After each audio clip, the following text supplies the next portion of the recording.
Thomas the tank engine was feeling bright and cheerful. It was a splendid day.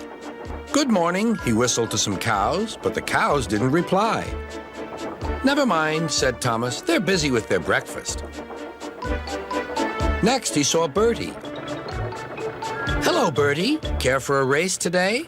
But all Bertie could say was, "Ouch! That's another hole in the road." "I'm sorry, Bertie," smiled Thomas. Thomas was still in good spirits when Bertie arrived at the next station. "Bad luck, Bertie. Now, if you were a steam engine, you would run on a pair of reliable rails." "Huh," replied Bertie. "The railway was supposed to deliver tar to mend the road 2 weeks ago. You can't trust a thing that runs on rails." "I run on rails. You can trust me, Bertie. I'll see if I can find out what's happened." And Thomas puffed away towards the big station.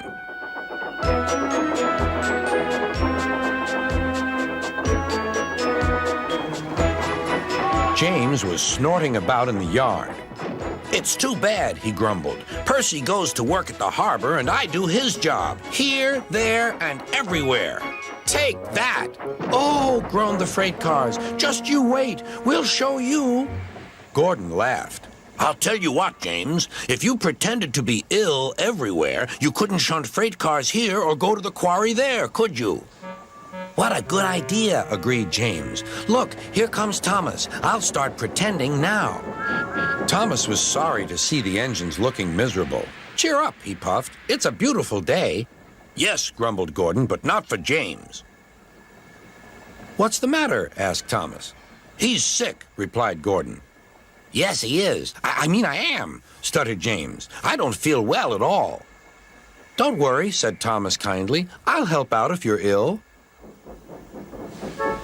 Gordon and James snickered quietly to each other. Some of James's cars were coupled behind Thomas, and he steamed away to the quarry. The cars were still cross. "We couldn't pay James back for bumping us, so we'll play tricks on Thomas instead. One engine is as good as another." But Thomas didn't hear them. He collected all the stone from the quarry and set off back to the junction.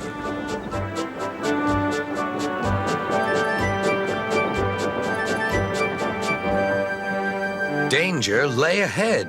"Now for our plan," giggled the cars. "Go faster, go faster." They pushed Thomas over the switches.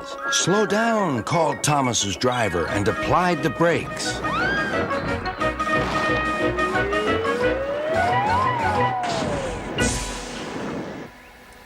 Poor Thomas stood dazed and surprised in a muddy pond as a toad eyed him suspiciously. "Bust my buffers," muttered Thomas. "The day started so well, too." Duck pulled away the cars, and Edward helped Thomas back to the junction. Suddenly, Thomas remembered the missing tar. He told Edward all about it. "That's strange," said Edward. "A car full of tar has been left at my station. That must be it. Driver will make sure it gets to Bertie now."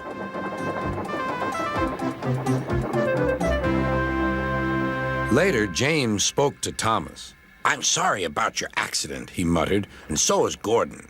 We didn't mean to get you into trouble." "No, indeed," spluttered Gordon. "A mere misunderstanding, Thomas. All's well that ends well." Just then, Bertie arrived. He looked much more cheerful. "My road's being mended now." "Oh, I am glad," replied Thomas. "Thanks for all you did," added Bertie. "Now I know I can trust an engine, especially if his name is Thomas." Gordon and James puffed silently away to the shed, but Thomas still had company.